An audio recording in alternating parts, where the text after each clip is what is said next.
Talking about the motorbikes, I started this job on a bloody motorbike, 2 panniers on the back. One day, the district bank manager called me in, come here. I thought, oh, Christ, he's on this overdraft job again. He had a bit of human feeling in his glass eye. Come in. He said, we shall have to get you on 4 wheels. Well, you must start agreeing then straight away. So they let me have another 40 quid, and that allowed me to get a clapped-out 1937 Ford 8 van. And they don't come any clapter out than 1937 Ford 8 vans either, I'll tell you. So, it was a bit rough when I got it, and I painted it brown. You can imagine what they call that. The flying shite. Anyway, and I went about my merry way. And one day I was in Drayton, and I stopped at the halt sign. There was a couple of civilian gentlemen standing on the edge of the curb, little square there, and one said, a minute. I thought, they're lost. So I drew alongside them, and they started poking and frigging about like and pulling things, and one knelt down in the gutter, and the other one was turning me headlamp round.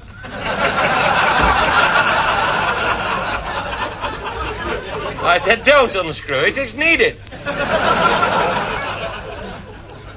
And the other bugger kneeling down, like, stopped it when it come round to his side, put both hands round it and said, put 'em on.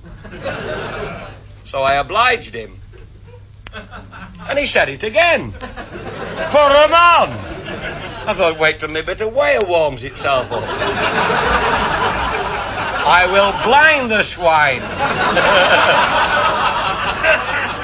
I said, anyway, what's the bloody game? Transport Commission. And one had got the little book out. And they're poking and prodding and looking at this and one thing. And you'll have this done and t'other done. And it cost me £15.10 to keep it on the road. And there was nothing luxurious about it to start with. Well, this is the time when I used to go up to a certain estate which had a long drive, 1.25 miles long, with bloody great potholes in it. It used to knock hell out of my van. If I blew 4 tree roots up for this boy, by the time I got back to his front gate, I was losing. But the bloke that was in charge of the kitchen gardens used to give me the bits back when I went the next time, you know. Anyway, this particular morning, I'm running late. I thought, I must give it some stick. So I've got a fair bank to go down. Give it some hammer. Everything forward and trust in the Lord.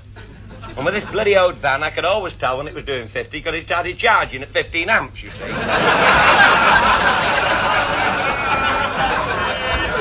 I'm going like that clappers of hell. And with the vibrations, the driving mirror used to rotate. And some idiot had put one of those oblong ones on. And in the first quarter, I could see back inside my own van. In the second quarter, I could see who was behind me. In the third quarter, it was across the road. And in the fourth quarter, it was up in the air. And it used to start the cycle again. It meant I could only see who was behind me every 7.5 minutes. Which does not make for easy motoring. And it's going round and round, and I'm doing a good 15 amps, you see. And it was in the second quarter, and I saw the bobby car behind me. And they used to have the old Rovers with the shape of the spare wheel on the boot and the grid on the back, you know. And then as it went on its way round into the third quarter, I lost him. And the next minute, he's alongside me. So I thought, well, I'll be pleasant. Good morning. Well, I could, you see, I'd got no window. And he looked at me, he got the gloves on, you see, and the peak of the cap was on the bridge of the nose. Obviously ex-Payco, this boy. And the little eyes were glittering, because he'd seen the back wings having a quiet flap.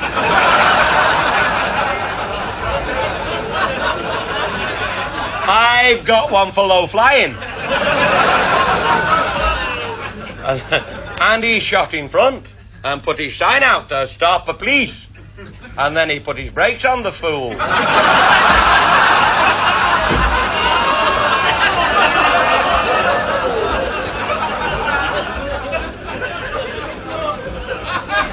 You know. Well, don't forget, they've about 15 mechanics fettling them up.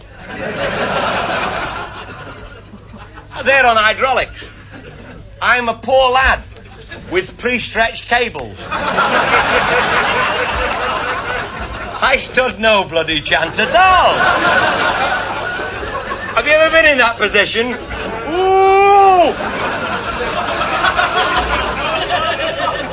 Thrust him straight up the bloody boot, you see.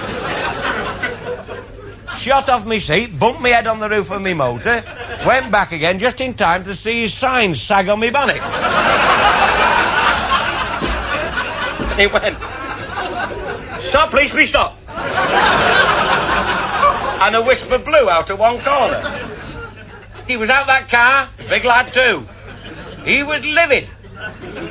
Strode down the road, put his big fat face through the window and bellocked right down me wath. "You got no bloody brakes!"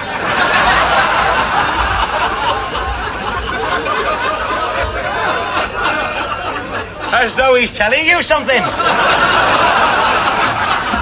And he hadn't got his ring of confidence either. Bloody onion butties or something. Yeah. And me with the headache. Ooh. Then he straightens up, put the hand over the bonnet and said, "What are you going to do about this lot?" I said, "I haven't got a bucket of water to chuck over them."